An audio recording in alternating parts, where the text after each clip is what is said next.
Okay. All right, so just as a reminder, I am recording. Your faces won't be in that recording, but your voice will be if you speak up, but please do speak up.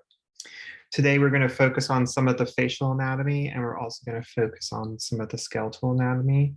I'm actually going to start with the skeletal stuff, and then we will transition from there into the facial elements. So it's really important to understand the skeleton, at least on just a very basic level when drawing the figure, because the skeleton is the thing that is the foundation of the figure and how the figure is being held up in whatever way it's being held up in. So go ahead and just start off by drawing a line across your space. Now, if you're working on paper, just you might find it easier to create a little boundary box for an area to work within.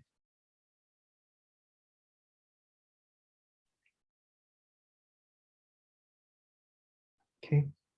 Now, if we're looking at like a figure, like from sort of, with muscle and bone like we are, the number of heads that fits into the figure is different than the skeleton. So if we divide this space here into sort of like 7 equal sections, let's see, 1, 2, 3, 4, 5, 6, 7.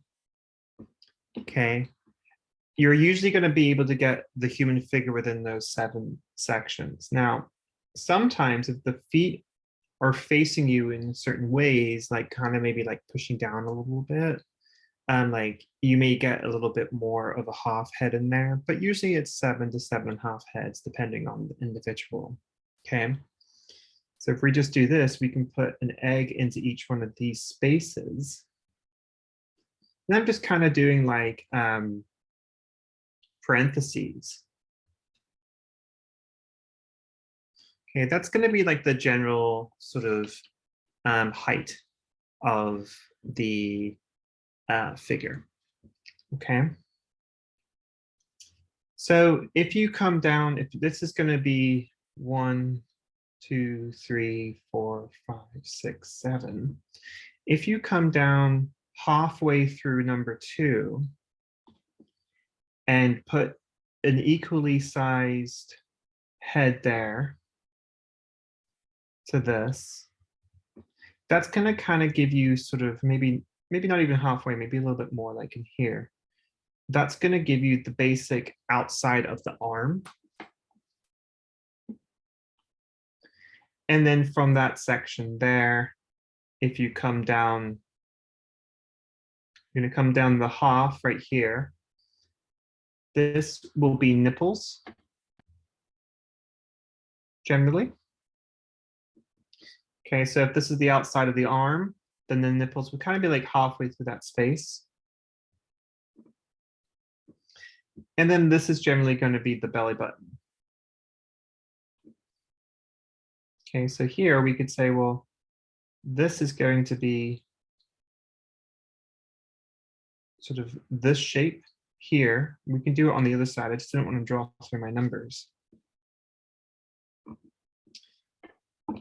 And then that's going to be coming in then. This becomes the abdomen. Down to this shape here, which is going to be the pubic arch.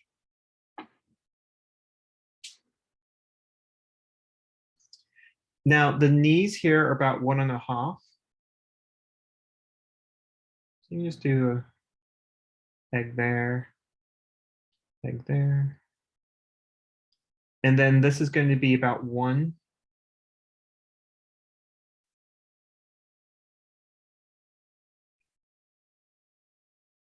So you cut this in half. So you got 1.5 for the thighs and the hips. And then you have the knees, and then you get 1 head shape in there, and you get this little half shape left. And so you have something like this.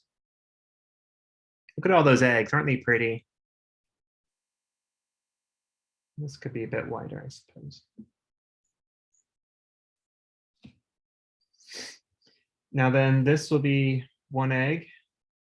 And if you stand up and you put your arm straight down like this, then that crease of your elbow is pretty much around the same height as your belly button. And then the bottom of your hand typically comes down and is about halfway down your thigh. You know, the arms are a lot longer than people usually think they are. So this comes down here. That's going to be sort of like this Popeye sort of forearm, and then this shape there.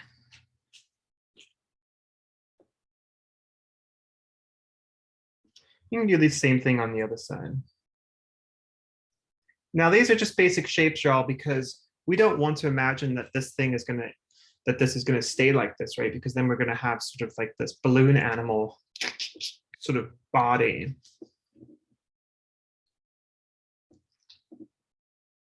But that's going to be the general idea. Now, if we just draw a line over, and we draw that same vertical line, the median line, it's called.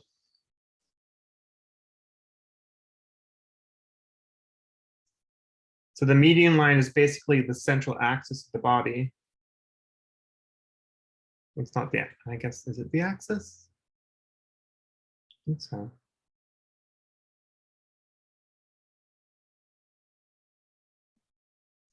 Okay.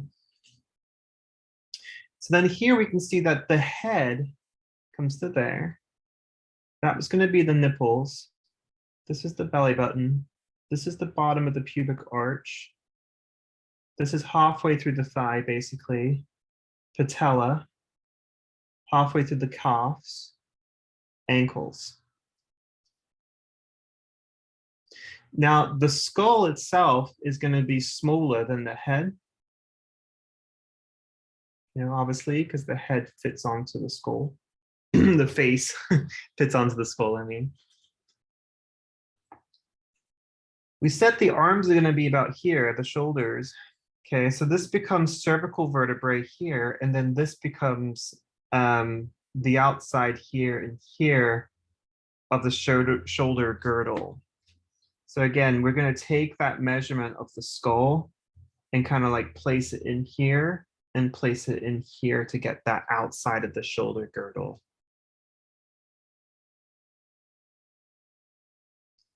Now come down now, you're going to go past the next line, okay, and about a little bit more than halfway right there.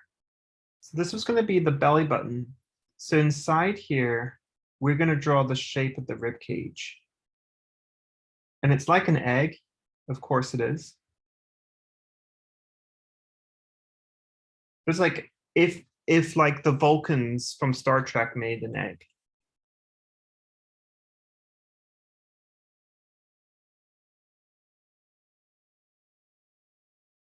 Maybe it's not the Vulcans thing, the Klingons.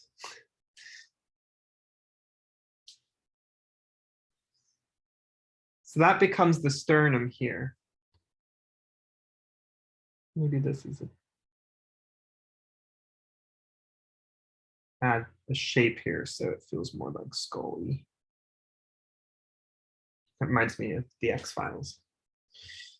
Okay, so just the one line on each side is going to come down to line up about there at the bottom of the cage. That's going to be your humerus. And then we know that the bottom of the hands are going to be somewhere around here. So we're going to do radius and ulna. And then the hands. Maybe that needs to be up higher here to get that radius and ulna in there.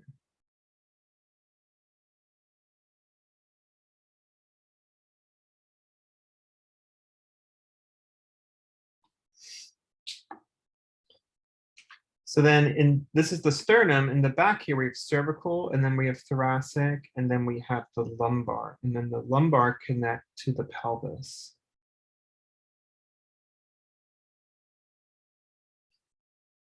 And that's going to just basically be like an egg, like a dippy egg.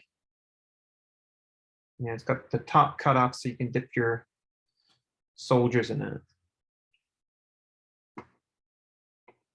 Is that just purely a British thing? You know, you get like a hard-boiled egg, sits in a little hard-boiled egg holder. Then you knock the top off. And then you get toast, and they're like little pieces of toast. And you dip the toast in the egg, and I don't know. We always called them soldiers. I don't know why. Maybe it's got something to do with Humpty Dumpty and the big gun that story represents. I don't know.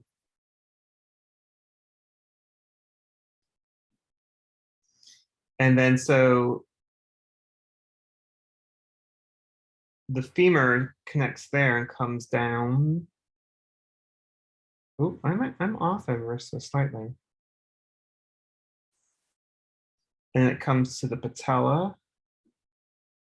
I think my pelvis might need to be just a hair higher if that's going to be the bottom of the pubic arch. Vaughan face. Let's see. Where did I go wrong? I know my mom's thinking she went wrong when she had me. But I went wrong when I made the pelvis too low. It's up higher. There we go. So that means the femur, there we go, Molly J, that's better. So then we have the patellas, the kneecaps, tibia and fibula. And then, you know, generally skeletons are just, the feet are just going to be very similar.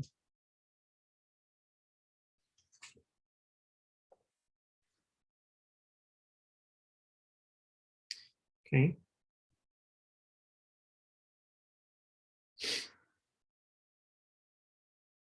So from the side, the skeleton, if we keep the same sort of like median line.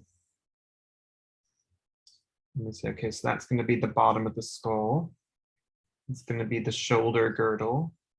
This becomes the bottom of the rib cage. This becomes the top of the pelvis. This becomes the bottom of the pelvis. This becomes the patella. This becomes the tarsals. So then we have this. It's basically for the skull from the side, it's going to be an egg with like a rectangle. And then you want the rib cage. So this is going to come down. We're going to come curve for the cervical. Okay. And then we're going to bow outwards for the thoracic.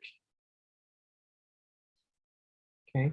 And then bend inwards. I'm just looking at my locations here. Thoracic is outwards, thoracic is pushing in, lumbar is pushing out, sacrum and coccyx push in. Like that. So then the sternum, you can just line up the tip of the sternum just underneath the tip of the mandible. And that's where you can push out. And Leonardo da Vinci talked about the human body as like a set of parentheses, basically. And so then we have that egg there. And then we have this egg here.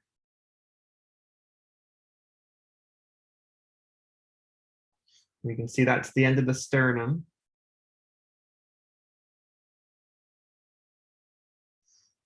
And then about here, like halfway through the pelvis, is going to be the top of the femur. It kind of twists a little bit. And then we have the patella. And then the tibula, the fibula kind of twist down to the tarsals. And then out. This is just a hair too long. Okay.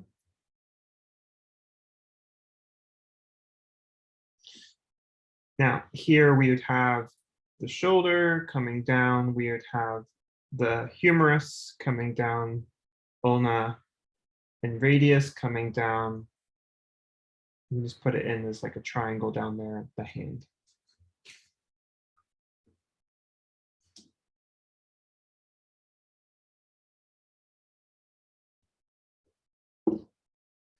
So a lot of times you'll see animators use like circles and lines. And they represent like ball joints, like they put a circle here. And a circle here. Circle here, circle there. Circle here, circle there. Circle, circle, circle, circle. Where else do we see them using this like in contemporary technology for entertainment?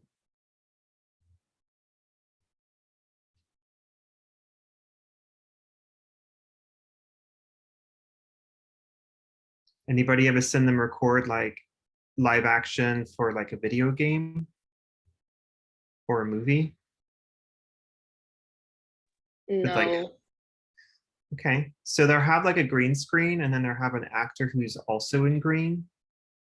And then the actor will have multiple points all over their suit, their green suit, that the camera picks up and translates to the computer so that they become locations where things bend, things move. And so it translates like the figure into like readable points that the computer can then read as placement, and then they can manipulate, you know, the video. They can manipulate that through the projection of like on the screen. They can manipulate it, and then they can put like texture on top or skin on top or whatever it is that they need to put on top of it. It's basically like a skeleton that they just, you know, they record the skeleton moving in the space, and it's like an actor, but the actor isn't like, you know, isn't really visible, just their body and their movements.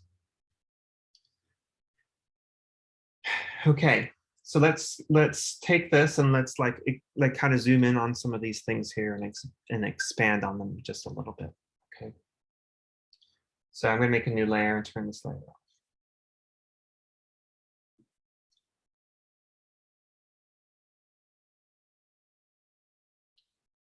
Okay, let's look first at the relationship between the skull and the cervical vertebra. So go ahead and just draw. Whoops, I'm in this. Boop, boop, boop, boop.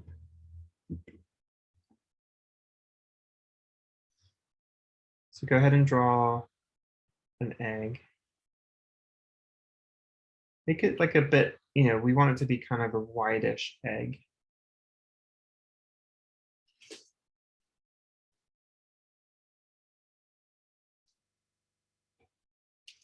And then just take that same sort of size egg and bring it down through here.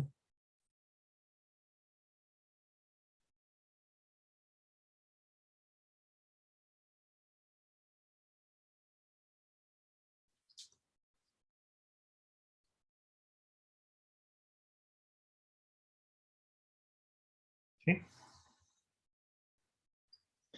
And so we're going to look at this skull and cervical neck from profile. So we're going to come through here, through the back, and then where it hits that circle, that can come down and kind of become more flat, like that.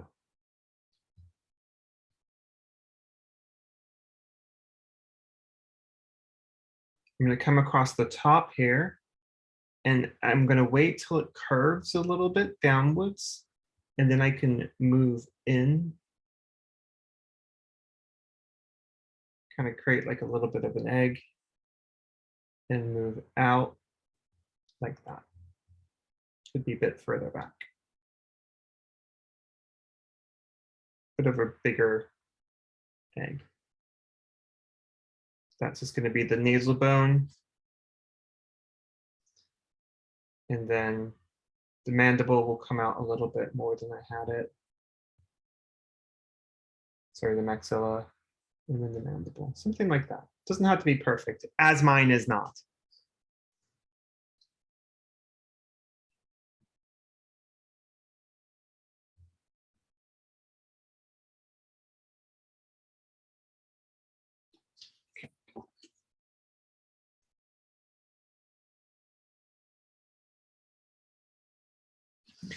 Okay, so then that's going to be just like our general skull shape.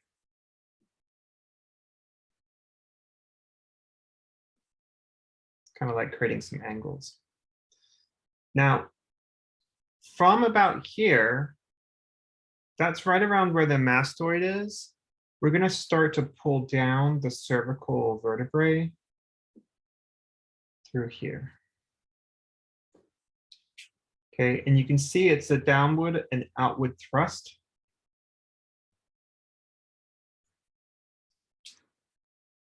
Okay. There's going to be 7 cervical vertebrae.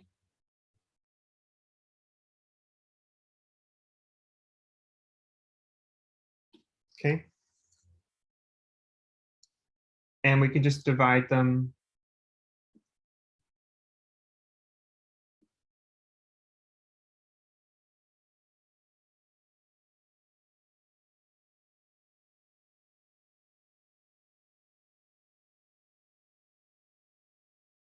If you need to create more space, you can.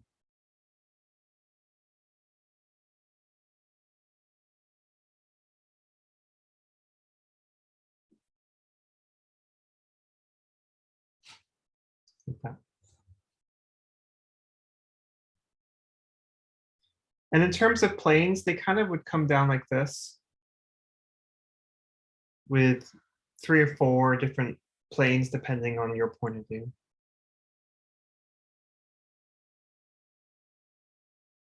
Have little tags on them.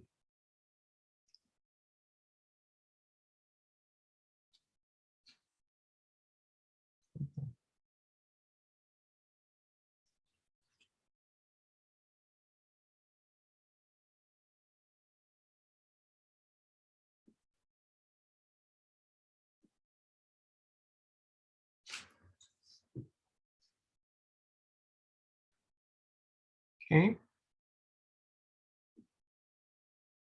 Does anyone remember what I called the top 2 cervical last week or last class?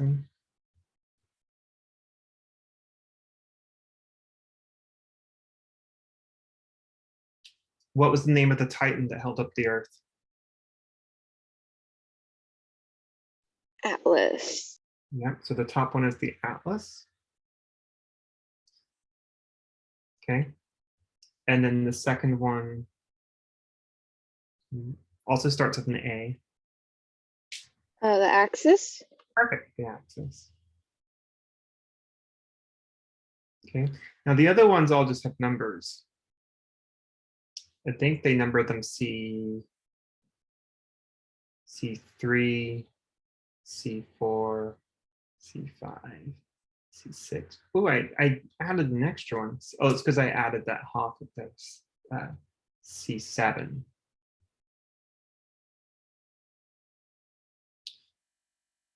We'll just make this one T1. T1.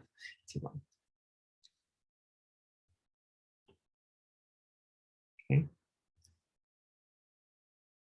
Now you notice a lot of times when we look at drawing the skeleton, and I'm not expecting you to make like perfect drawings here. Like, we're drawing without reference. Like I'm just drawing from memory right now. And so like, you're drawing based on my drawings from memory. There's going to be deviation from reality, and I'm okay with that. But a lot of times when we draw from, from the skeleton, you're going to see a mixture of excuse me, harder planes, like harder angles and softer angles, okay? But a lot of times we're using harder angles to show soft curves and breaking the soft curves into harder angles. It helps the drawing, I think, feel more structural sound, like structurally sound, and I think it gives the drawing a more mechanical feeling, which when drawing with a pencil on paper or a stylus on an iPad, that mechanical feeling, I think, is something which is aesthetically enjoyable. Okay.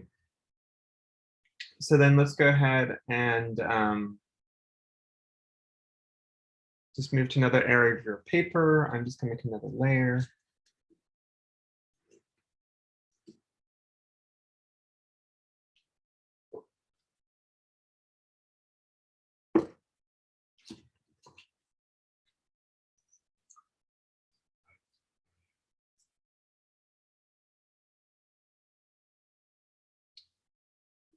All right, so now we're going to look at the thoracic. Okay.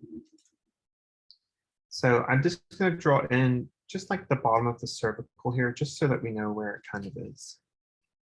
Now then, it's going to connect then to the rib cage. But what we want to draw first is we want to come down and like, let's draw the back of the rib cage first. Okay.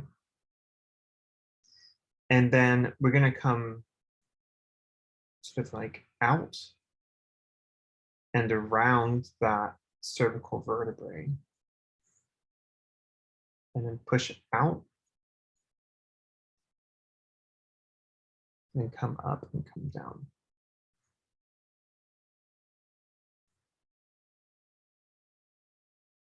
That actually could be wider. Do you see how I'm using like this gestural line to kind of like feel? If I can translate to you what's happening, like what's happening is like as I'm drawing, I'm using that muscle memory to help guide me to determine proportional relationship. And so, when I talk about developing your muscle memory, like this is what I mean, which is like feeling your way through a space. I don't know what it's like to be an athlete, but like I would imagine that this is very much like when an athlete can determine like how much spin they need to put on the basketball to get it through the hoop. Comes from the experience of doing it over and over again. And that's how it's going to, by feeling how big something might need to be. And that's also why it's super important when you're first starting to do a lot of studying so that your hand and your eye and your brain all learn the right relationships. And so like if you play a musical instrument, it's the same exact thing. You have to sit down and practice your scales so you know all your scales before you play Chopin. And so like you have to sort of like practice until you can feel. And once you can feel, then you're able to rely on that feeling, but always with thinking about reality. So here's our rib cage. This is going to be our cervical, and it's going to come through, and it's going to connect with the thoracic. Okay, and we're going to make some modifications to things in a second, and then it's probably a bit too rounded. This is going to be our lumbar here. Down there.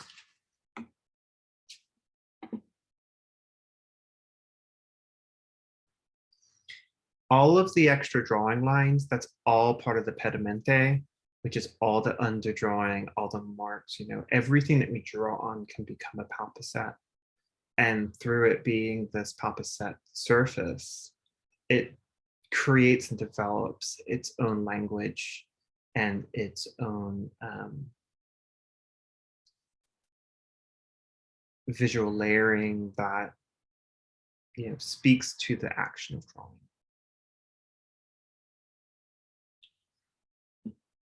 So what we're going to do is we're going to come through here again. We're going to we're going to define that sternum here. Might be a bit too twisted, but it'll be okay. We'll get through it. So we're going to pull the middle of, no, we need to pull it through the side. Here.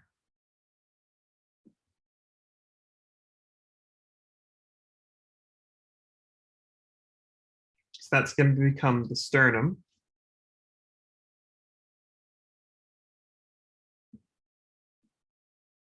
So this will become the first rib here.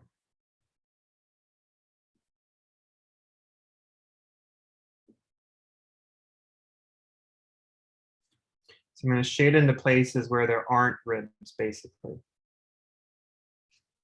Okay, that what happens is here, the rib goes down towards the sternum at the top.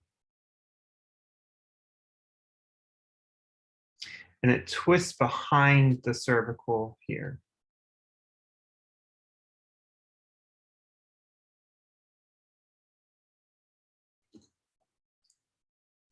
So then this becomes the top of the second rib.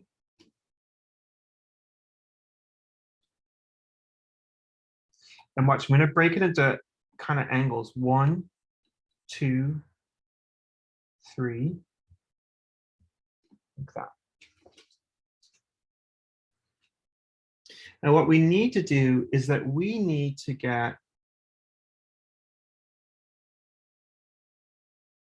a certain number of ribs attached to the sternum. Okay. So, oh, my brain is kind of like, Vaughn, do you remember how many there are? And the answer is I remember how many there are. I just don't remember how many are connected. I need to do this. I need to draw it and then say it. 1, 2, 3, 4, 5, 6.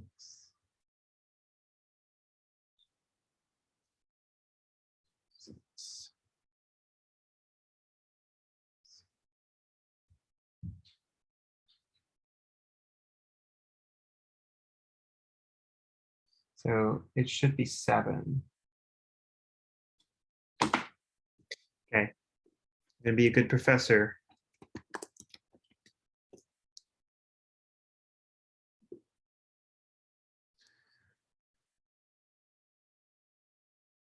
Correct, it's 7. Okay, so we need to get 7 ribs connected to the sternum.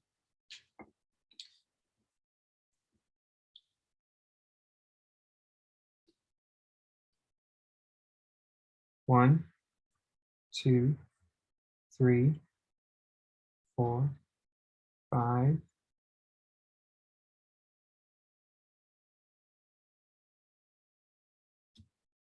6. Downward thrust. 7. Okay. Now these are all, we're going to follow this shape here to identify the twist.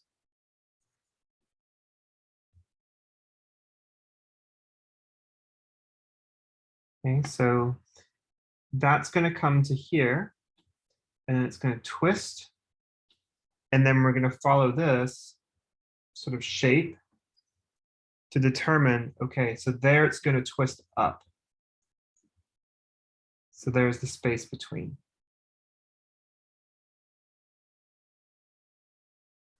Again, down to that line, over, and then twist up.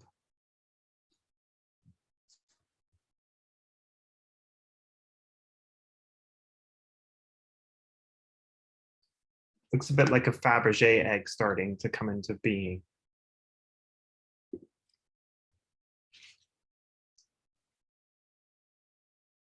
Down, over, and then what's going to happen is that the ribs are not going to twist up as much.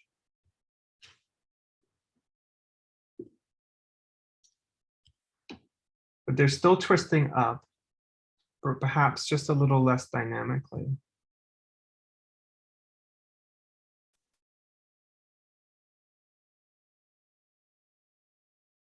Okay.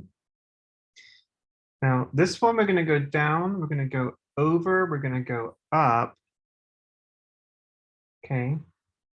But then here, we're going to, so this is 6, and this is 7. So here, where we come in contact here, there's actually going to be another little vertical line there. So like this is the negative space here. Then we have that little vertical line. It's going to go up. And then this here is all part of this rib here, but it's connected here.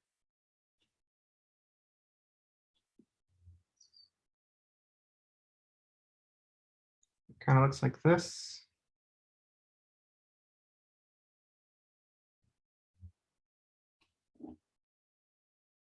Okay.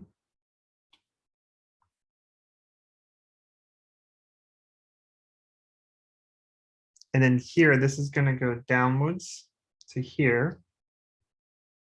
Might go a little further. Let's see.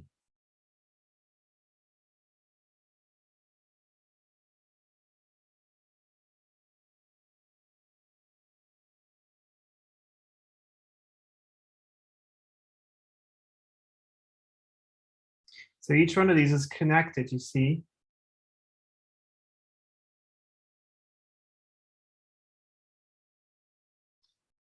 Okay. So this is 6, that's 7. This is 8. And then in here we have 9. A little bit further.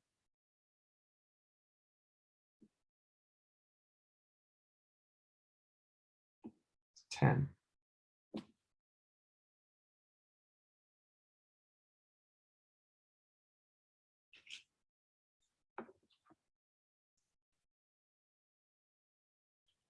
So that means back here we have 1 thoracic, 2, 3, 4, 5, 6, 7, 8, 9, 10. Okay. But then we've got 12 ribs, so we need another thoracic and another thoracic. And so the last 2, so this is T1, T2, T3, T4, T5, T6, T7, T8, T9, T10, T11, T12. So then here's the thoracic. This is the rib. Sorry, that's the spine back there. There's going to be a rib that comes off and it's not going to be connected. It's going to come through here and then this one down here. And these are your floating ribs. They're not connected to the sternum. They're connected only to the thoracic.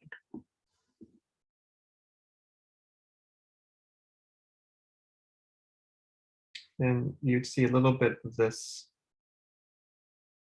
sort of happening over there.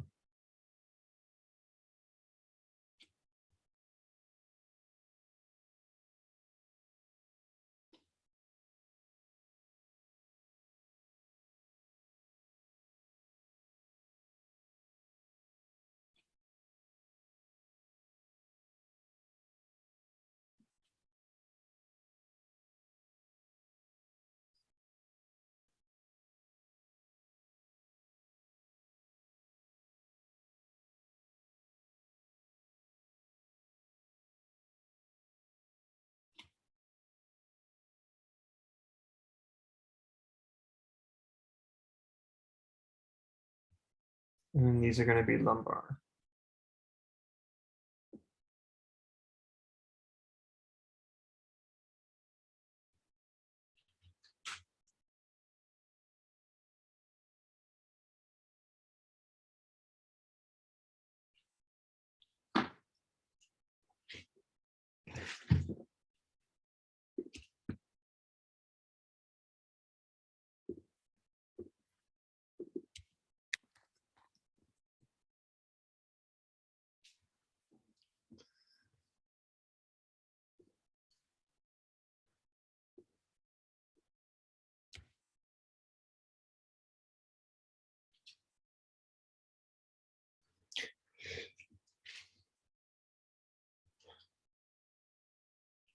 Gwen, are you ready?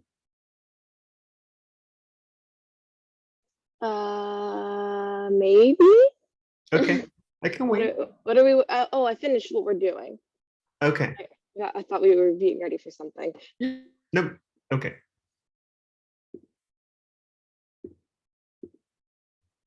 Okay.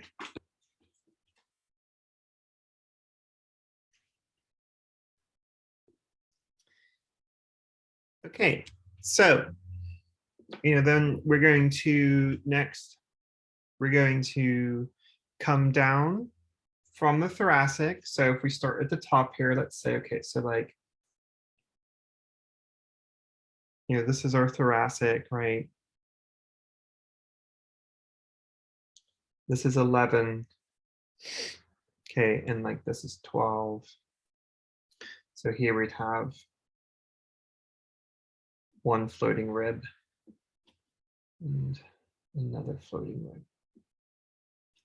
This one's longer. This one's shorter. Look like little fingers.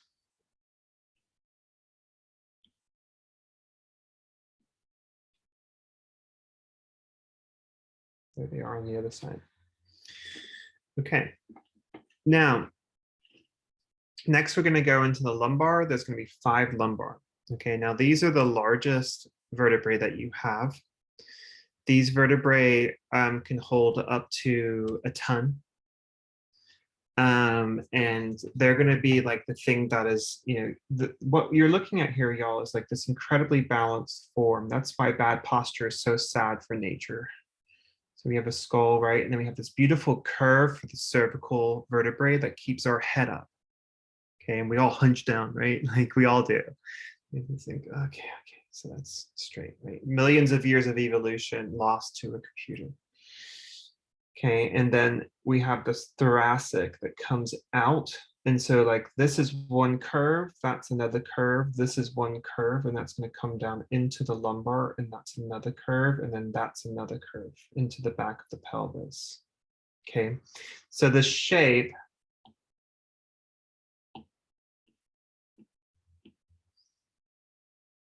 this is a really amazing shape because it's from that we're able to sort of walk, right, bipedally. We're not quadripediatic, and so nature had to find a way for us to keep our balance as bipedal creatures. And so this is the solution, which is this complicated curving of all of these components together to allow the head to be balanced vertically on a vertical body. Because the reality is our head is actually really heavy, and it's heavier in the back because of the brain. And so if we don't have that good, strong sort of like cervical, like our head starts to tilt backwards, right? And so that's like, or it's going to tilt down because we can't hold it up, depending on which way perhaps the vertebrae move and change. But like, the more that the cervical wears away, which it does, for all of us, like, the less we're able to kind of keep that head up. And what happens with each vertebrae, no matter which ones they are, is like, here's your vertebrae, is that between each vertebrae, you have like this, like a spongy material. And every night when you're younger, until sort of like, I don't know, about 30s or 40s, when the body really starts to change, when your spine is very healthy, let's say that, because I'm not a biologist, I don't really know numbers like that. So when your spine is still very healthy, like every night when you go to bed, throughout the day, your spine is compressed. And so then when you go to bed, you actually, those sponges rejuvenate and your spine stretches again. And so like, it's not a huge dramatic, it's not like you grow a foot or something, but it allows the vertebrae to not like lose all that padding and end up sitting on top of one another and sliding bone to bone. Or, not get locked and stuck out of order. I'm a big believer in chiropractic care, and I know it's got a really questionable beginning, but like as someone that like thinks about the body, it just makes sense to me that things are going to get unaligned and I just need to kind of have someone like shove them back into alignment. Like it just makes sense to me. And yeah, I'm a big believer in chiropractic care. I know not everybody is, but you know, it definitely has shady beginnings, that's for sure. Okay, so we're gonna come down the we just did thoracic. This is gonna be T11, and that will be T12. And so then the lumbar vertebrae are going to start to get bigger.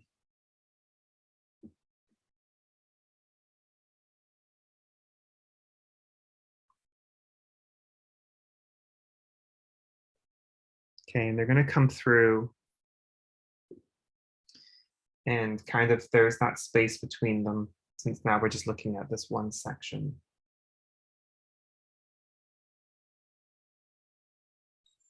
So there's going to be 5 of them.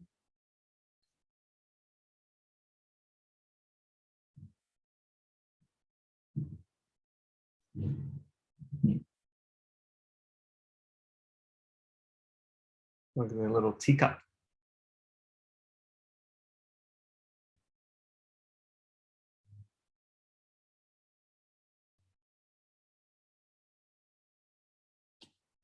Here's that planial shift there.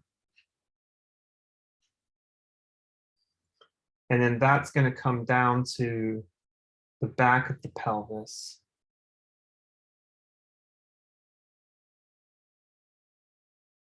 Which is going to be basically a number of fused together vertebrae.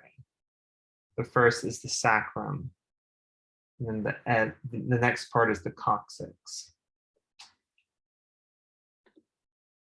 And the sacrum makes up the back of the pelvis. So if that's going to be the pelvis.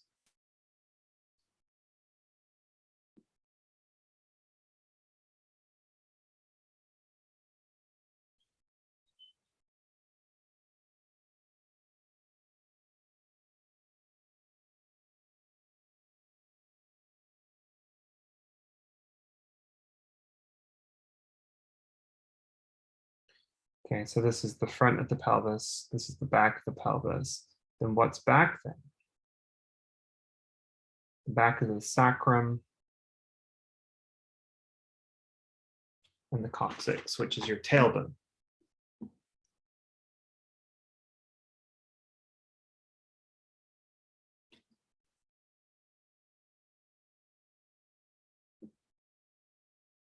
Then you have on the top, sorry, I wanted to widen it. On the top, you have your ilium. And on the bottom down here, you have your ischium.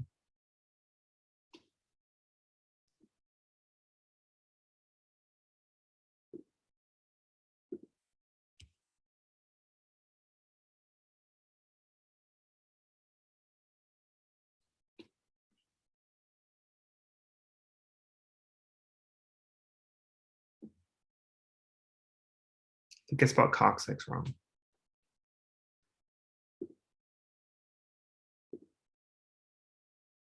It's got 2 C's. Okay, and then you've got your ilium on the top and your ischium on the bottom.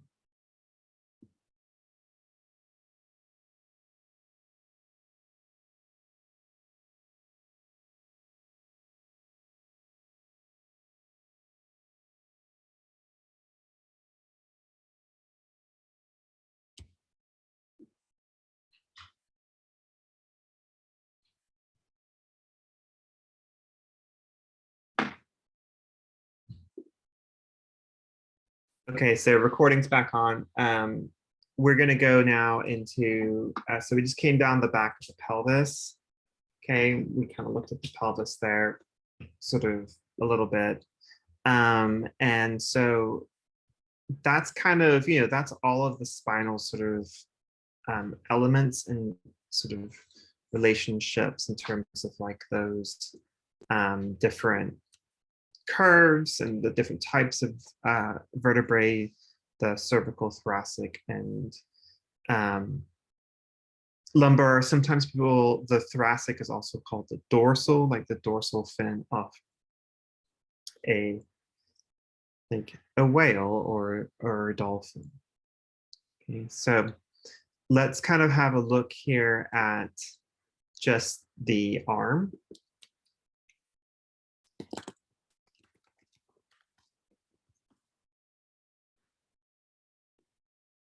Okay, so we're just looking at the bones. Okay, so how does that sort of like relate? Well, let's turn ourselves forward like we're looking from the front, because it's a nice way for us to understand the way in which like these different elements come together. So let's start at the top. We're going to start with like a triangle sort of shape. Okay, that's going to become our scapula. And then from there, we're just going to let's just come straight down. I don't know, let's say if that's 1 unit, we'll do 2 units. So we'll do 2.5 units, basically.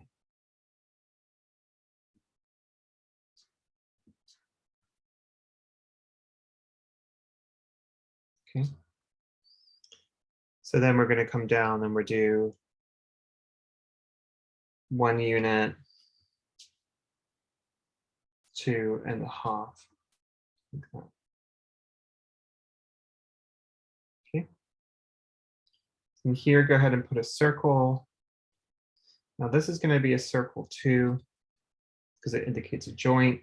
And here 3, another group of another joint.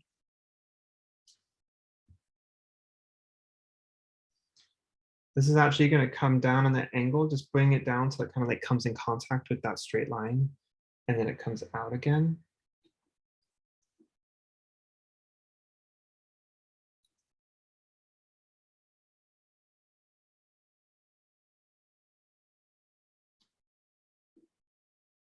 Okay, so that big bone up there, that's called your humerus. I always remember it because when you hit it, it's not very humorous.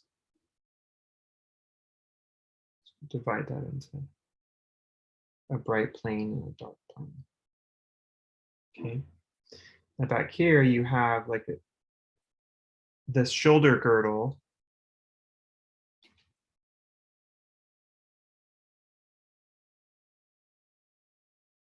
Which looks like this. This comes down, that goes up. Something like that. This is your humerus. Okay. This is your scapula. Okay. And then that's going to be your clavicle.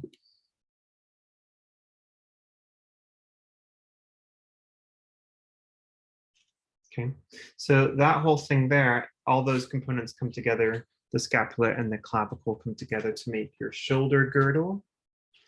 Okay. Now, when you come out of the elbow, you're going to come down. Let's go. We're just going to do kind of a little bit of a curved line. Like that, and this one's going to be more straight. Like that. This bone here is going to be a little bit bigger.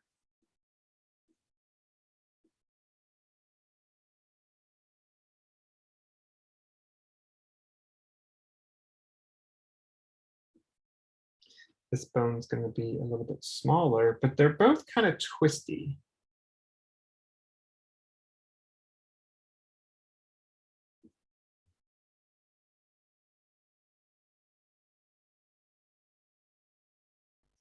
Okay. Now, the radius is this bone.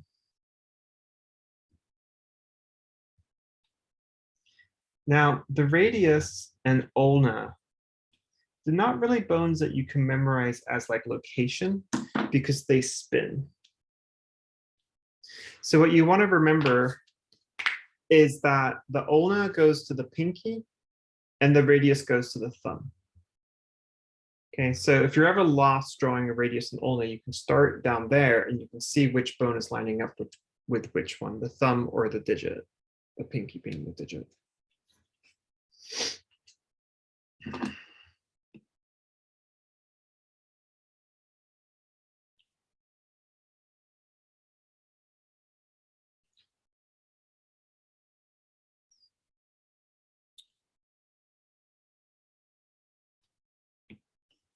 Okay.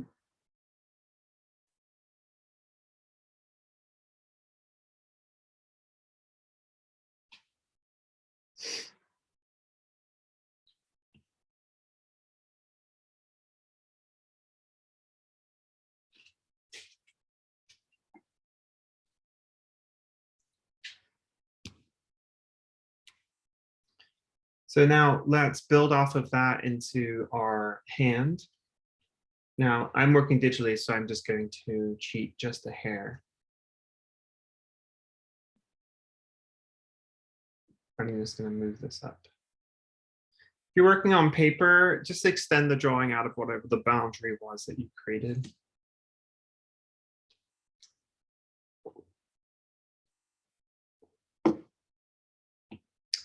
Okay. So now we're going to come down into the hand. So start off with like kind of like a little bit of a trapezoid kind of shape.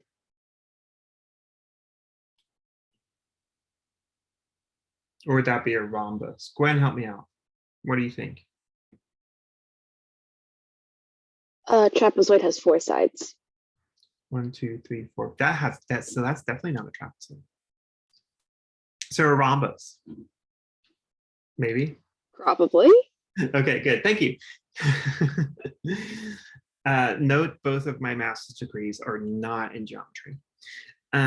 So those are going to be the locations of our carpals. Okay, the carpals are the bones that are in your wrist.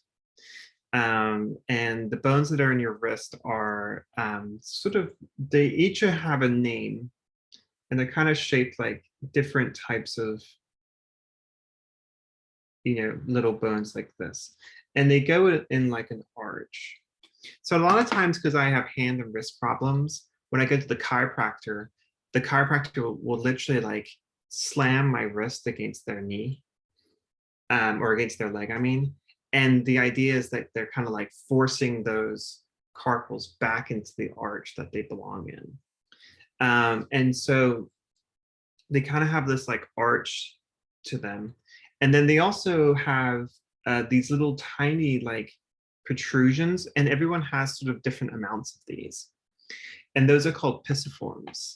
And they are like little like bumps on bones, little spines and things that keep important nerves and muscles from getting into the spaces between bones. So we have our carpals. Okay, and then we're gonna have our thumb and our digits. Okay, so we're gonna come out and then down and down. Out. And you want to look for like kind of like an angle like this here, between this here and this there.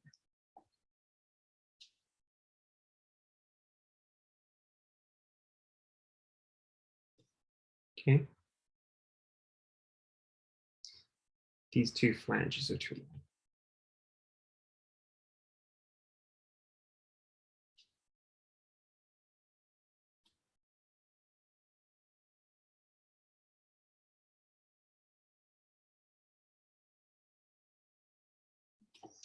Okay.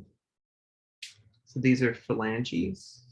Pardon me, totally wrong there, wrong. These are metacarpals. And these are phalanges.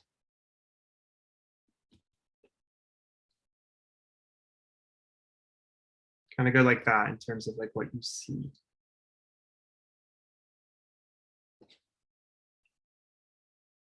Okay, now I said this the other day, and I think this is really cool, so I'm going to say it again. These two phalanges are equal to this one phalange. Tarsal, metatarsal. Oh my gosh, carpal. Oh my gosh. Sorry, I'm under a lot of strain right now. Let me try that all again. These phalanges are equal 1-to-1 to these metacarpals.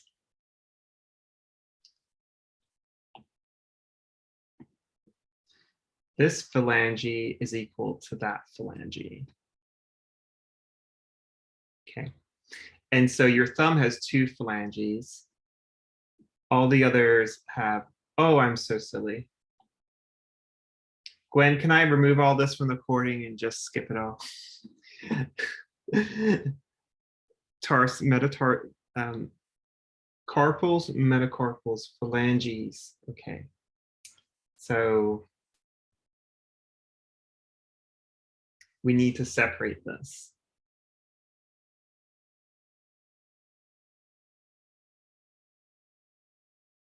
So we have this phalange group.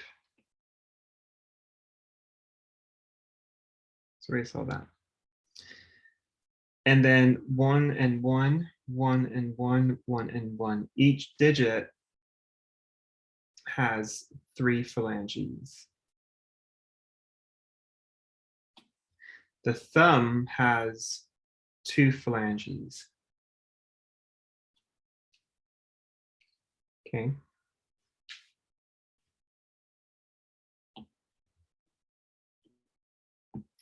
And so then this phalange, the small phalange, and this small phalange are equal in length to this phalange.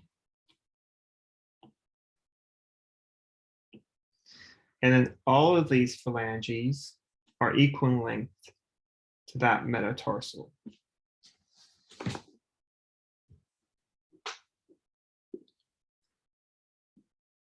So it's a really nice sort of like helpful measurement.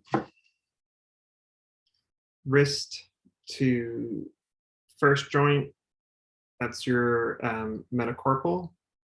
First joint to end of finger, that's your phalanges. This phalange is equal to these 2 phalanges. This phalange is equal to that phalange.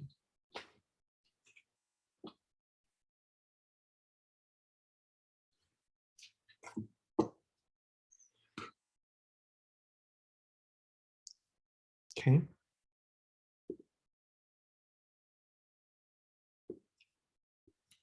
Okay.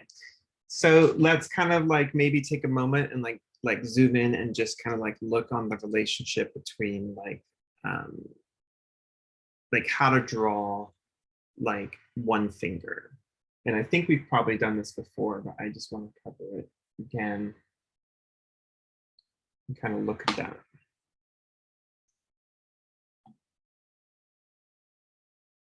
So I'm just gonna change colors up and stuff like that because it's easy to do digitally, but if you're using pencil and paper, don't even worry about that. I just think sometimes it can be easy and helpful with the digital tool. So go ahead and like, let's just draw like a line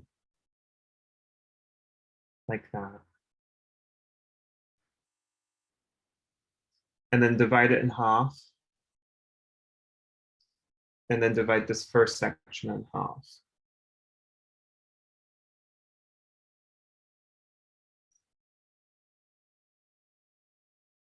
And then here, and here we're going to put those lines at the end. And then this is going to dip down and push in. Dip down, push in.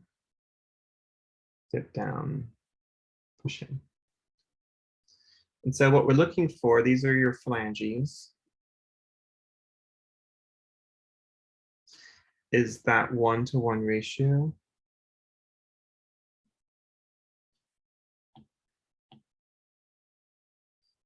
And then that 1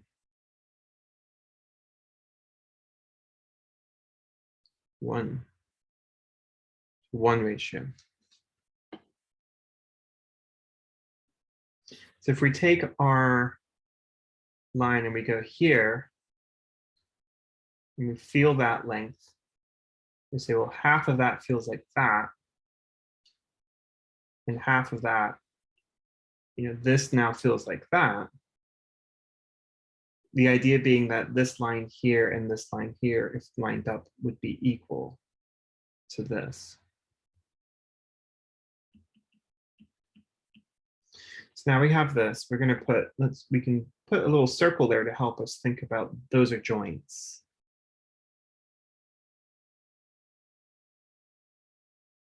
So then we have that bending of the phalange there.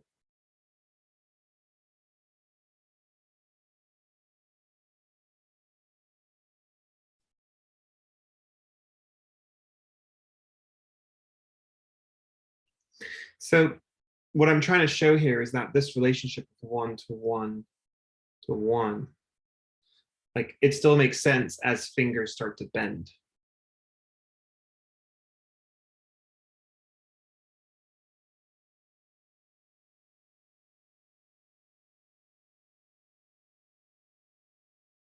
And so that can be really helpful to help you to figure out like what's happening with a hand.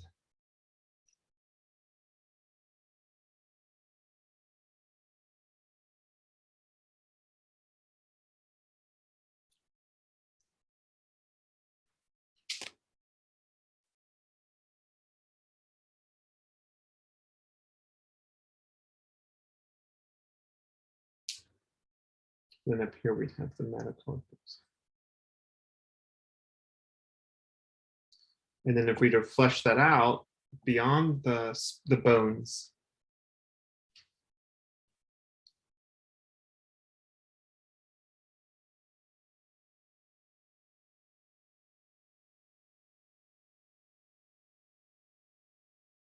you might get something like this.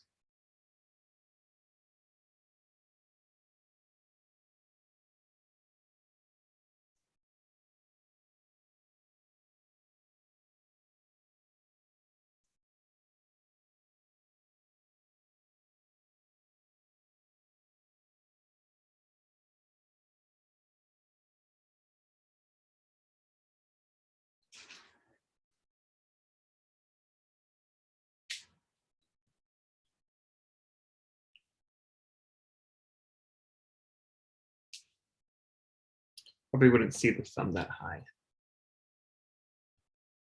It would just be more.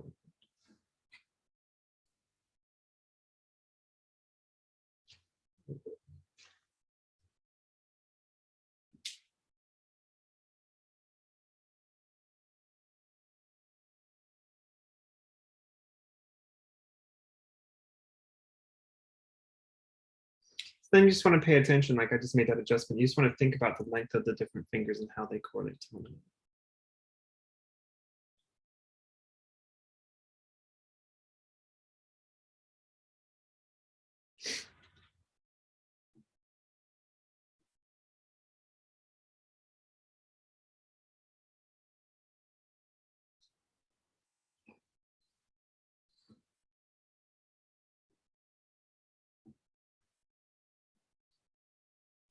Okay. So let's go back to the pelvis.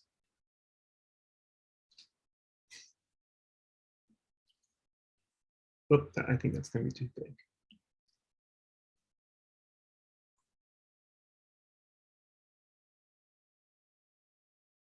Okay, so you're just going to start off with that bowl. Keep a bit deeper.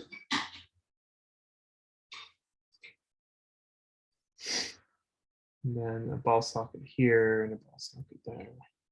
That's actually called the Great Truncator. I just think that's a cool name.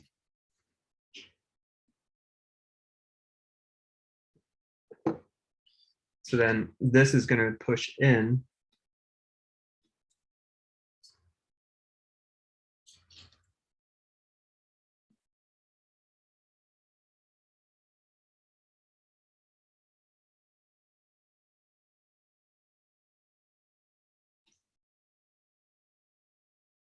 Kind of like a butterfly shape, but it's still a bowl because That's where the baby's going to go. If it's a female and if it's male, that's where all the prostate, whatever stuff goes inside there. So then we're going to come down and you're going to push in.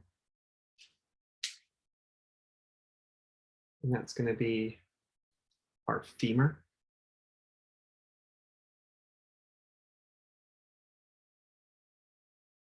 I misspoke earlier. It's not the lumbar vertebrae that can hold up a ton. It's the femur. I apologize. So that's going to come. It's quite a big bone. It's going to come down here.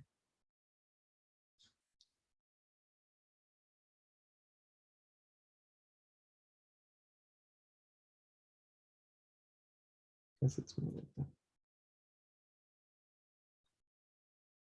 The problem with drawing from memory.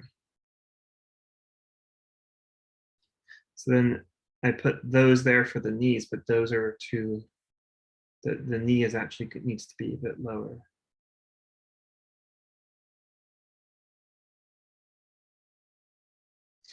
So this is your femur. This is your patella. If I hit my knee, I always say my patella hurts like hella. Makes me laugh. Now it looks like we have little like horse feet.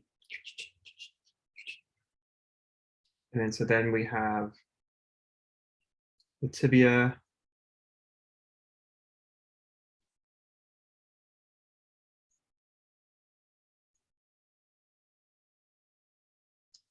And the fibia.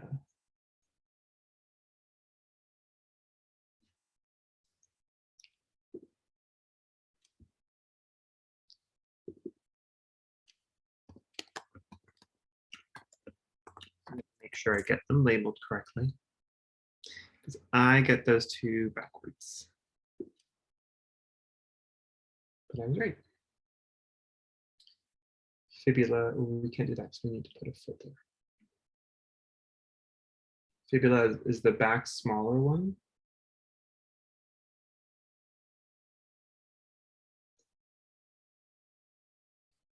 And then the front one is the tibia.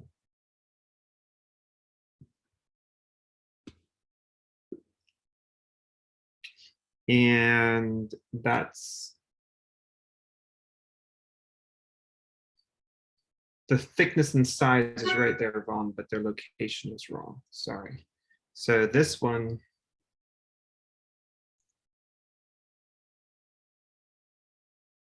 yeah, I always get them backwards. This one is going to be the thicker one. It's going to go there, and then this one is the thinner one. My apologies. So this is the tibia,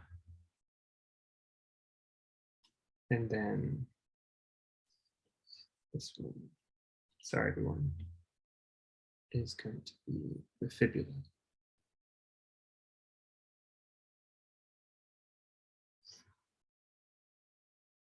See, I've studied my arms and my hands a lot more than I've studied my legs and feet. You can totally tell.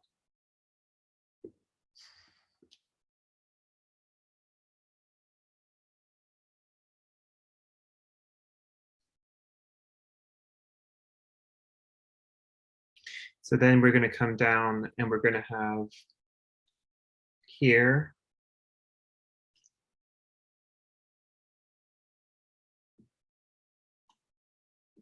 These are the tarsals.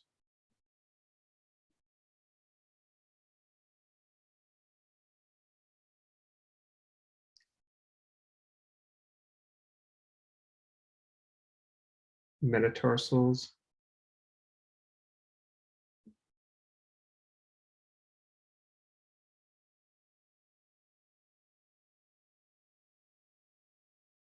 And then our phalanges. 3, 3, 3, 3, 2, 2, 3, 3, 3, 3.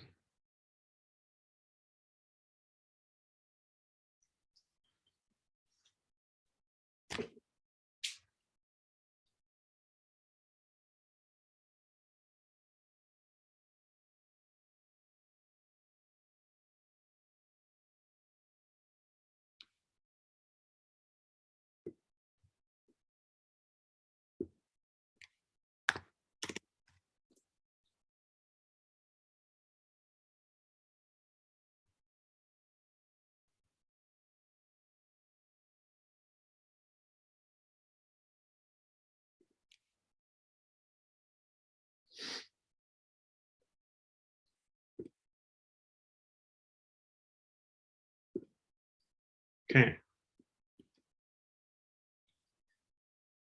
I'm going to pull up this little diagram for me to look at so I give you all the right information about the foot.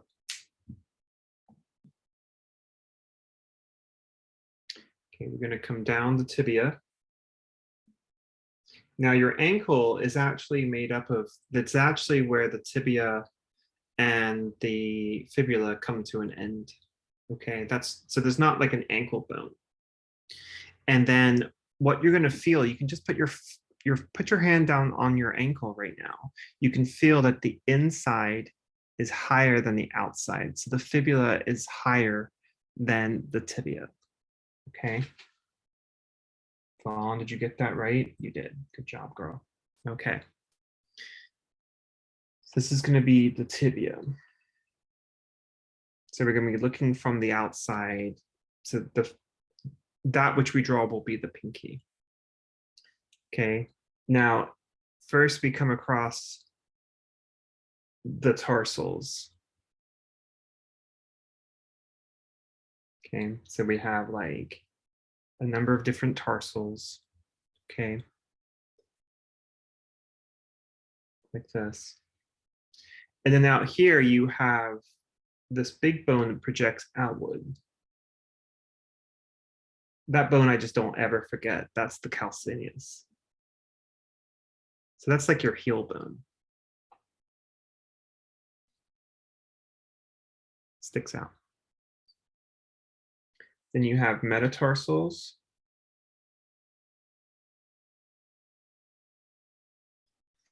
And then you have your phalanges.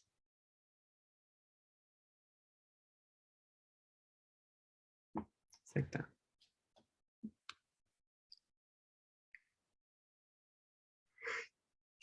And then your phalanges, same exact sort of system as the hand. You have 2 in your big toe and then 3 in the other digits, the other toes.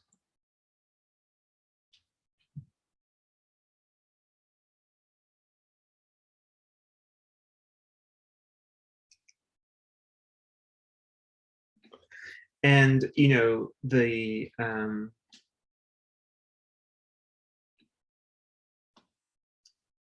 feet are always hard to draw.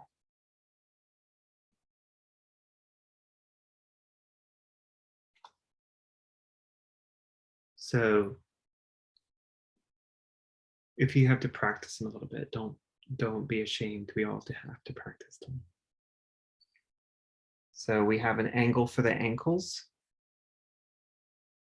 The ankle, which is going to be the tibia on the outside and the fibula. And then we have kind of this arch.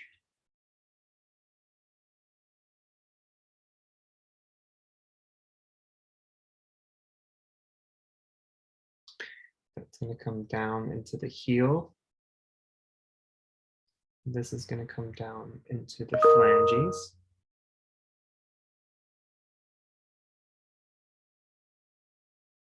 That's a bit better. So then this is going to be big toe.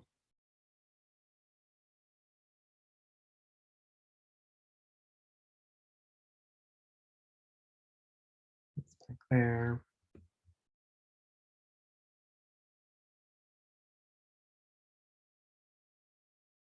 This is a plane.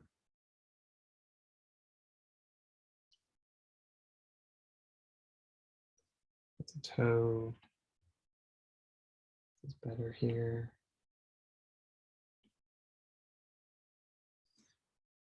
Something here.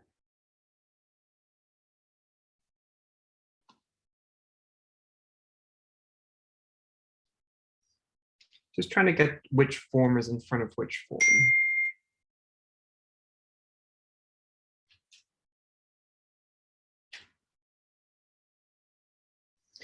This is going to be in here. Here, and there's that little toe.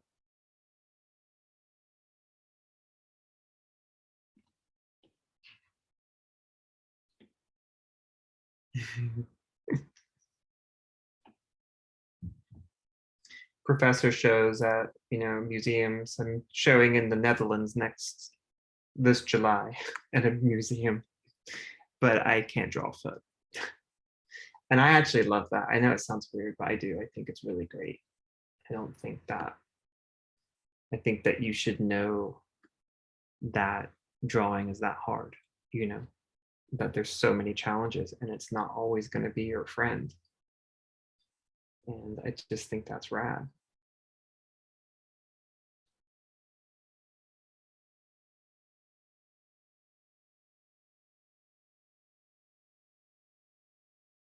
Let's try to always teach from a place of no ego, a place of just humbleness to the act of drawing.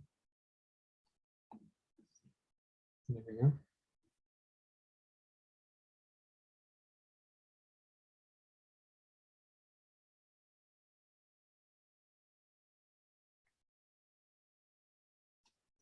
It's better at least. Some days you got it and some days you don't. Okay.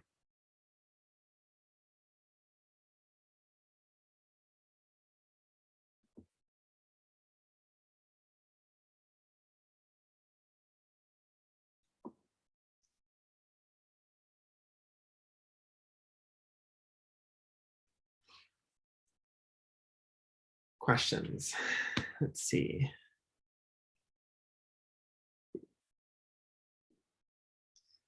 Okay, so now we've got some actually reasonable looking feet from that whole process. Okay, so let's go ahead and let's come in here and let's look at face structure. Okay. So we're going to start off with just that oval shape, that egg shape.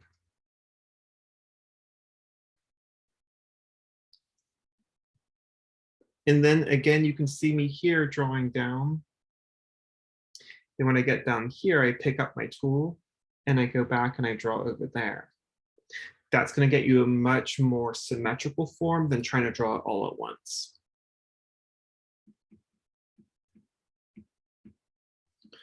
So then go ahead and divide this right down the middle. That's going to be your median line. And then divide this right across. That's going to be your transverse line.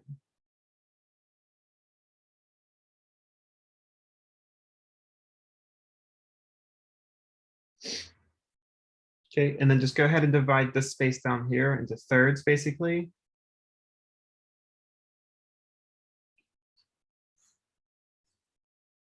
You can let that first section be just a little bit longer. Just by a nose.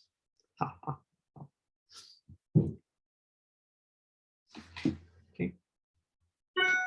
So when we sort of look at this, what we're thinking about is that up and down, there's 7 eye widths on the head, and left to right, there's 5.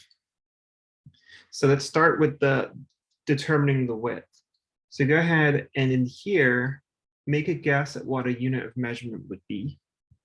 So that becomes 1, and then do another 1, 2, and 3.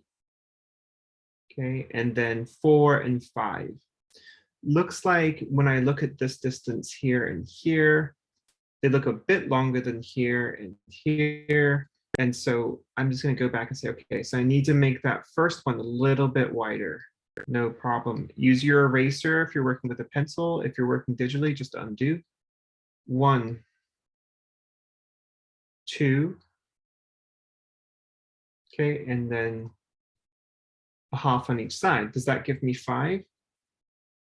Yeah, that gives me 5, right? 1, 2, 3. No. So that one was too wide.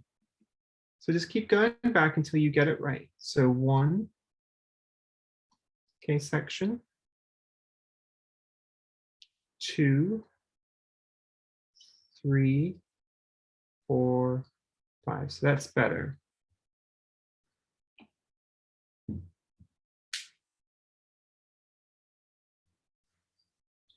Okay, and then we go 1, 2, 3, 4, 5, and then this is 6 and 7.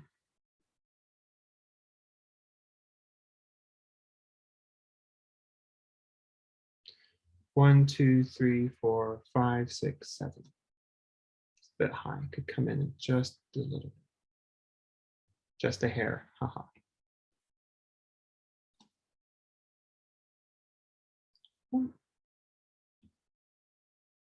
Now divide this section here in half.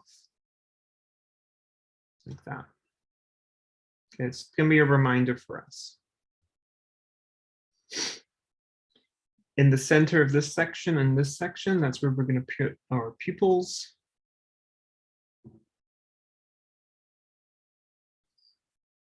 Okay, then I'm going to take the width of my eye. I'm going to measure down my nose. 1 to the bottom of my nose here is about 1 3/4 or 2. So I'm going to come down here. So that's 1. So right somewhere in here, right above the 2, I've got the bottom of my nose. 1 to there. If I take the width of my eye and measure from the bottom of my nose to the bottom of my mouth, that's an eye length. So that here should be equal to this. And then that's equal to width as well. This is the bottom of your mouth, so you're going to come up a little bit and you're going to go over, and the outside corners of the mouth are going to line up with those pupils.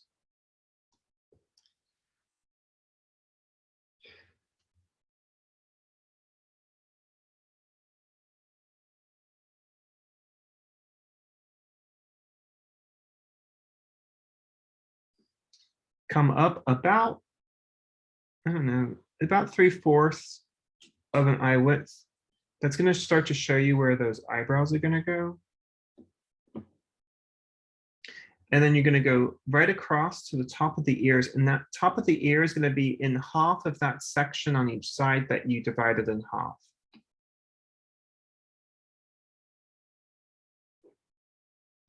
Now pull over from here to the bottom of the nose is going to be the bottom of the ear. Now, the reason this is important is because the ears, the cranium goes around behind the ears.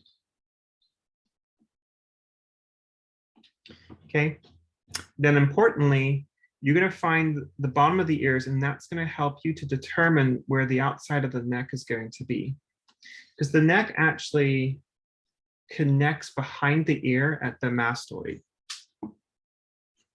Now I call this like the robot person because it doesn't look like anybody. It's just, it's a robot, right? It's just an like a bunch of shapes being forced into a certain type of proportional relationship. It's not a personalized image.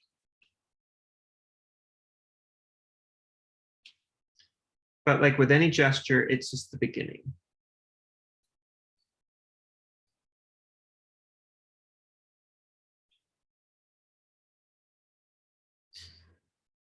Zzz.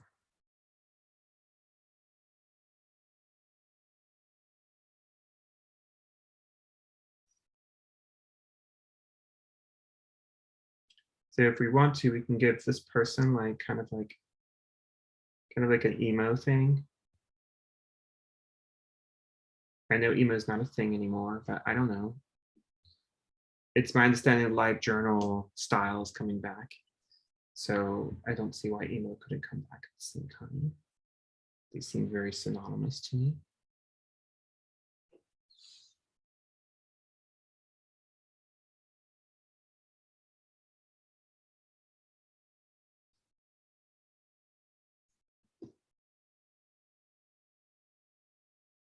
Give them a little shadow for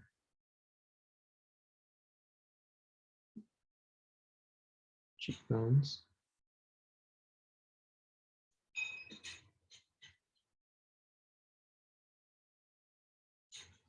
Now the bottom of the nose is basically a big circle and then a little circle and a little circle, and then you kind of connect them. And then depending on their relationship to like how the head is turned, you're probably going to see a little bit of that underneath plane. And this is going to have a little bit of an indentation. So it kind of goes like this. Okay. Now,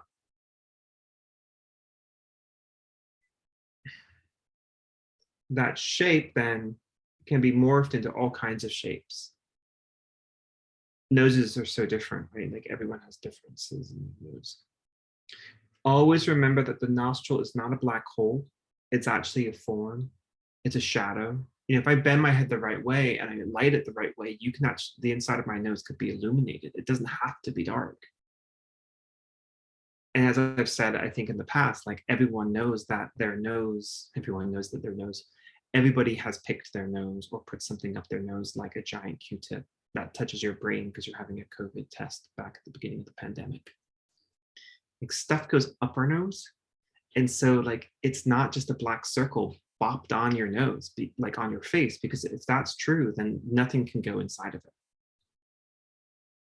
So it's a transition. It transitions from the skin on the outside around the mouth, it transitions up into the nose. Okay. So like here we can see, all right, so here's the outside of the nostril. That's going to line up basically with the tear duct. You know, and we're going to have a cute little cute.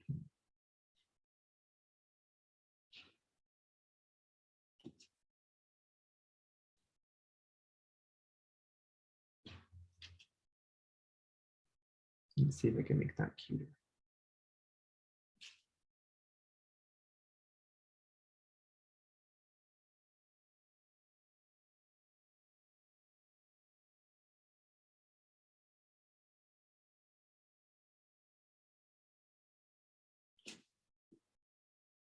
Little pointy nose.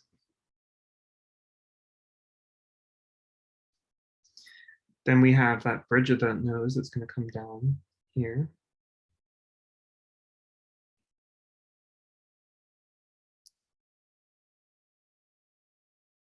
And if you wear makeup, you kind of know a lot of this stuff because like we contour the side of our nose to make the bridge step forward, or I do, many people do. And so like those of us that do know that, you know, there's the possibility to create a shadow there to make the nose look thinner and longer.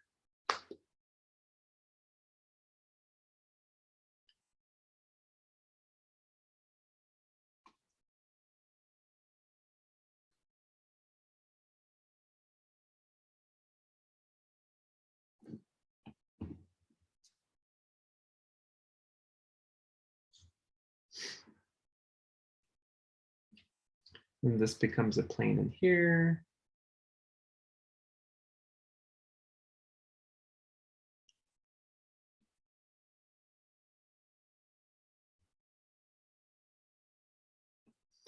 And then you have a harder plane in here and here for those muscles around the mouth.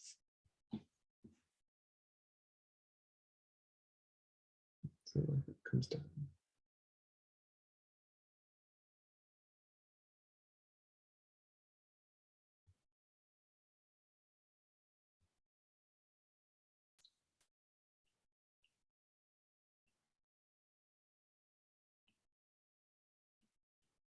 Think about your Edward Gorey work. the types of textures you found.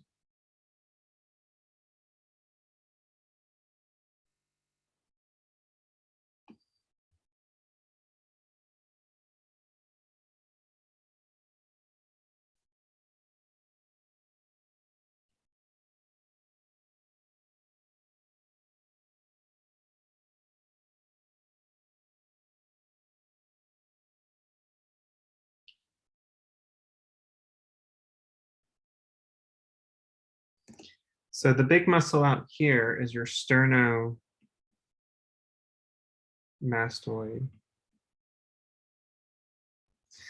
Those big muscles make the outside of your neck, and you can see the notch here above the sternum.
That side of the face is going to be so dark, this side of the face would be light.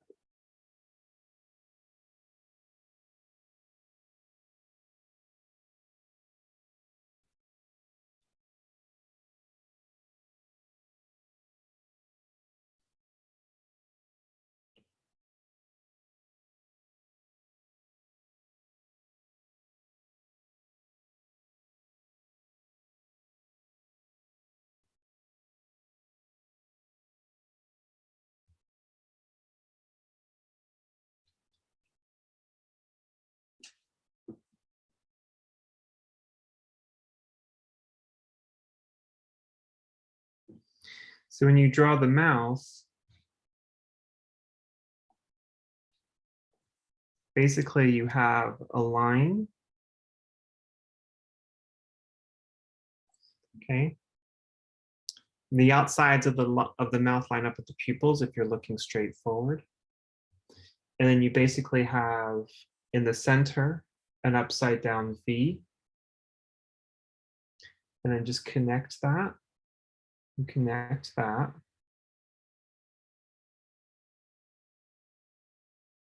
So it's like two mountains.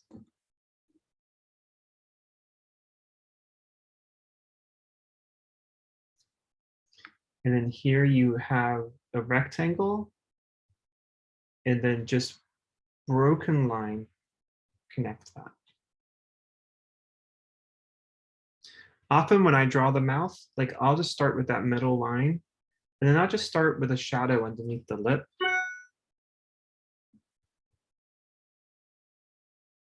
And then maybe like a shadow here and here, just to start creating the shape. Like I might not really draw like an outline. I think this becomes kind of boxy, but that's okay. That's the robot face. Typically light is going to come from the top if there's a naturally lit situation, so the top lip will be darker.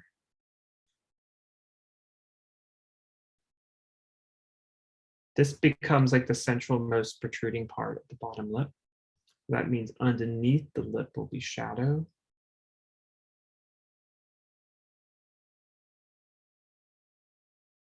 Then this would be a little bit of a gray value. Like that. Then this usually goes, you're going to deviate from the straight line and go down like this. You start to whittle that down like clay and push and mold.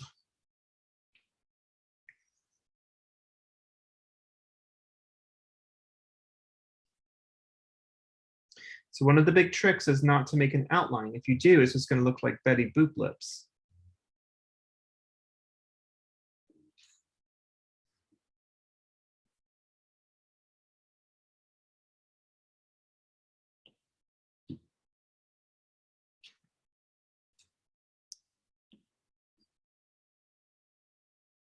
And then we've already covered that.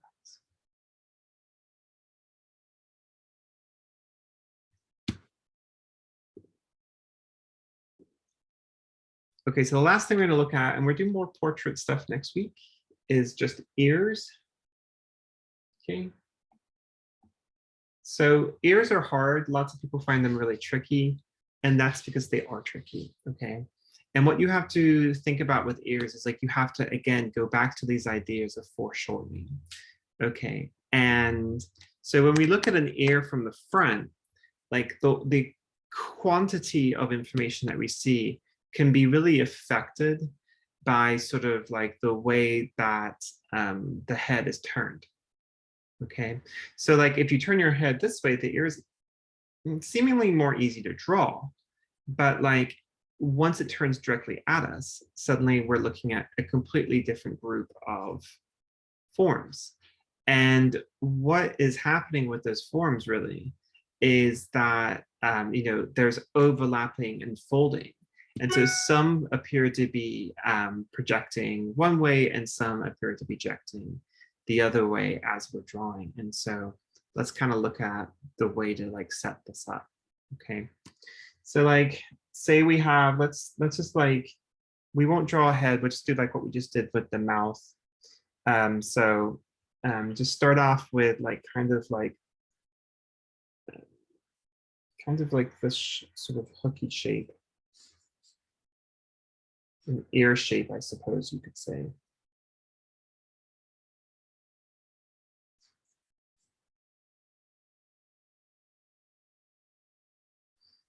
Now then inside there, you're going to kind of think about this sort of shape, kind of like a hook or a question mark.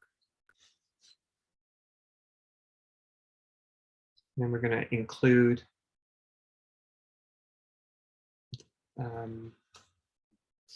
this sort of shape.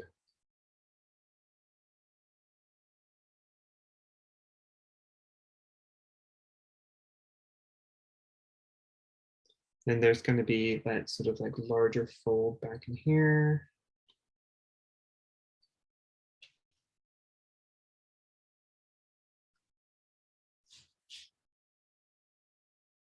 There's usually some type of smaller fold in here.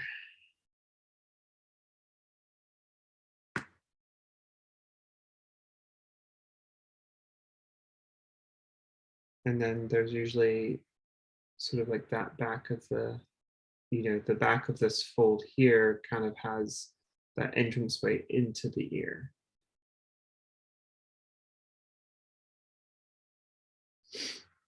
Okay, so what we have to think about then is like, where is the light coming from and like, what is it going to do?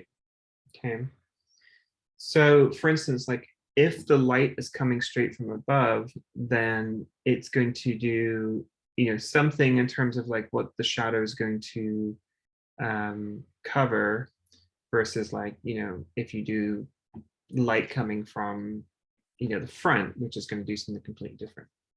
So first thing to kind of look at, and to go back to this sort of like harder edge mechanical drawing is like this space here and how that becomes like a really important plane. So let's pull light from above and that's going to cast a shadow down in here. Now we have this fold here. And so that would probably be casting a little bit of a shadow like that.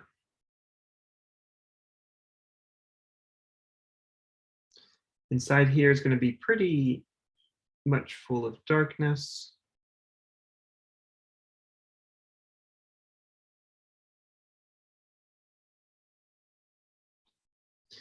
And then you have this sort of like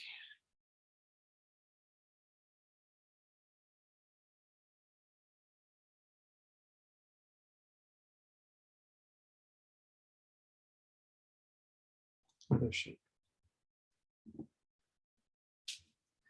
The one plane I think is really important is this one on the top. And then there's even going to be like, depending on the person's ear, there's going to be breakdowns here of different planes as well, where like maybe this is going to be one value. And then this is turned underneath a little bit. And so like that's going to be a different value. And like maybe in here, there's a different plane. And so it really comes down to like which, where the planes are and how they're visible.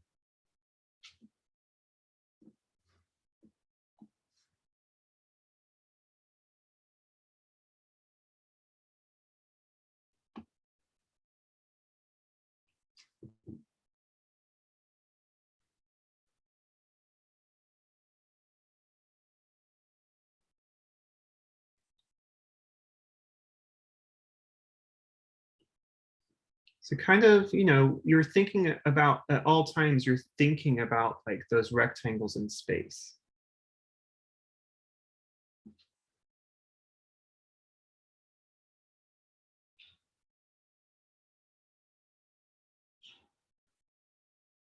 And the head's going to come off of him.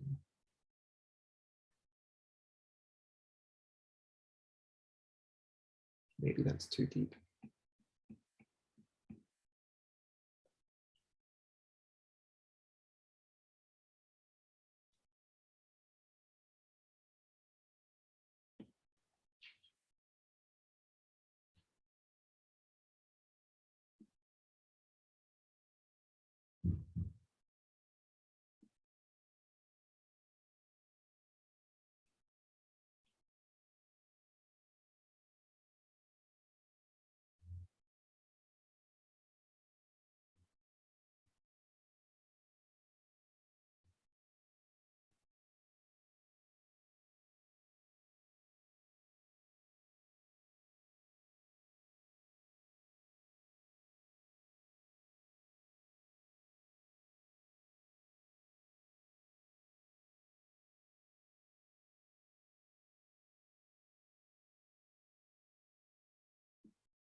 Okay.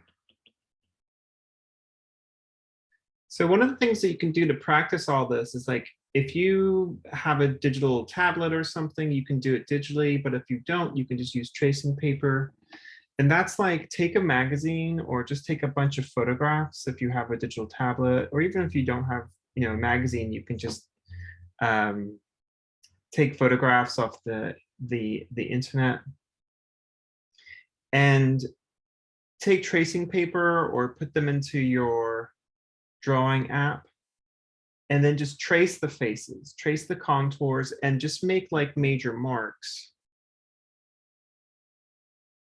where the forms are. And the more you do, the more you'll start to remember that muscle memory.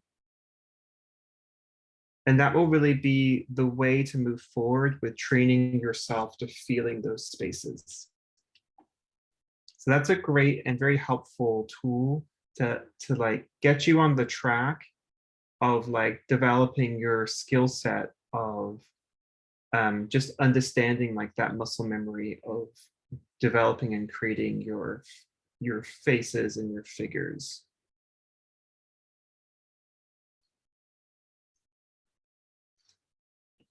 Okay.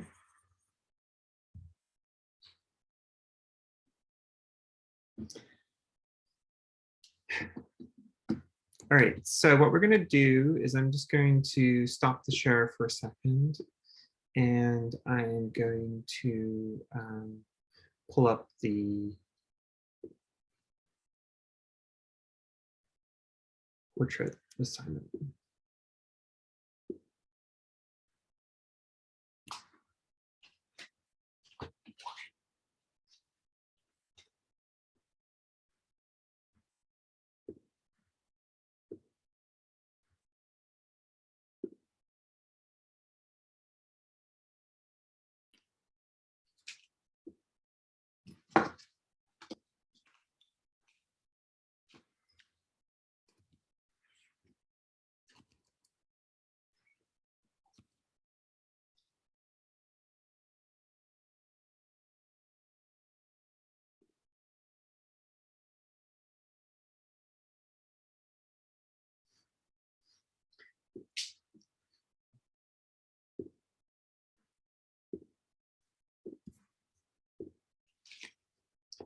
Okay, y'all. So this is the your first portrait assignment.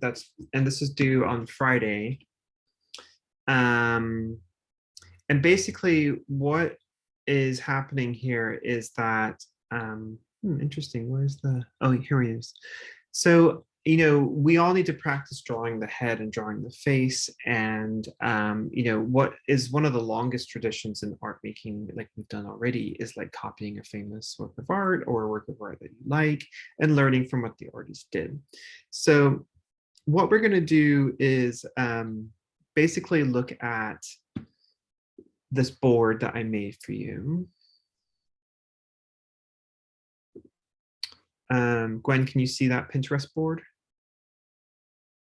Yep. Okay. Okay, and what we're going to do is I've made some boards for you on Pinterest.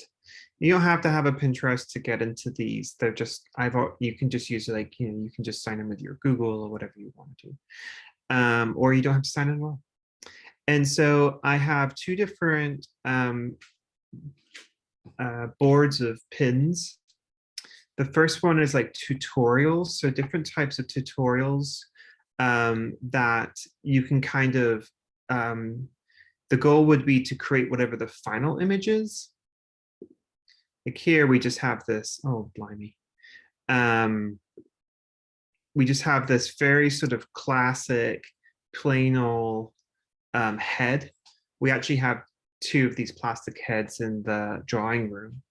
And this is just somebody's somebody's work. Somebody created this and they put it online, and it's just a nice drawing that shows how all these different planes, like the curve of the frontal bone, well, that becomes 1, 2, 3, 4, and then there's another one over here, 5 planes, right? But 4 of them are visible. And so this type of drawing is like very much like a very standard sort of way of looking and thinking about the head.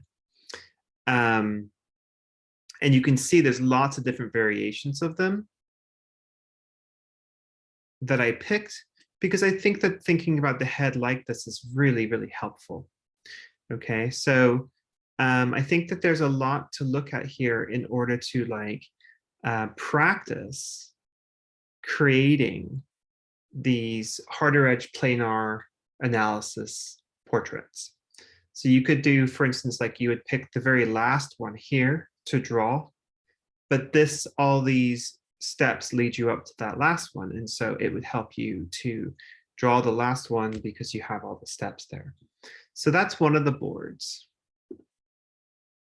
Now, the other board I have for you is this board, which are more finished works of art. And so, for instance, like most of them are paintings. This is very much a way of painting that is very, part of a tradition now. And this is very, like, I'm very influenced by this form of painting. This is how I paint, very plain. And so, for instance, these paintings are really gorgeous paintings of individuals who are of African descent. And there's a whole series of these works that the artists made. And so basically what you're going to attempt to do is to copy this drawing, this painting, as exactly as you can. And since you don't have paint, you'll be using your tools to like manipulate, like the way that the artist has shown us that there are movements. So like, for instance, we can see here, for instance, that the side of the nose, like it pushes down.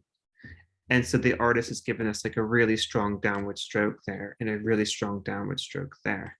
But then the side of the cheek pushes back. And so we have a really strong stroke there and we have a really strong stroke there. And so there's a lot of like utilization of directional thrust in order to explain to us how the materials are going to be used to construct this dimensional form. And, like for here, like boop, boop, that's a really strong directional thrust that we're being pushed in by the movement of the brush, which in your case would be like the movement of the chamois and the charcoal.